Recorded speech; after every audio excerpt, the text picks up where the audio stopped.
వాళ్ళ ముఖంలో జీవం లేదు, కళ్ళలో వెలుతురు లేదు, నోరు మూసుకున్నట్టుగా ఉంది. కానీ ఆకలితో కాదు, భయంతో.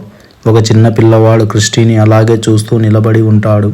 ఆ పిల్లవాడి కళ్ళల్లో జీవం ఉండదు. రాత్రివేళ మళ్ళీ అడవిలోంచి ఒక భయంకరమైన శబ్దం వినిపిస్తోంది. తర్వాత రోజు క్రిస్టీ అడవిలో తిరుగుతూ ఒక పాత చర్చిని కనిపెట్టింది. ఆ చర్చి పైన అంతా గడ్డితో కప్పబడినట్టుగా ఉంది. గోడలపైన మొత్తం ఒకేలాంటి గుర్తులు ఉన్నాయి. బాహ్యంగా తెరిచిన నోరు, స్పైరల్ ఆకారంలో నాలుక, గోడలు మొత్తం ఇవే ఆకారాలతో నిండిపోయాయి. ఇంకా ఆశ్చర్యం ఏమిటంటే ఉన్న కొవ్వొత్తులు ఇంకా వెలుగుతూనే ఉన్నాయి.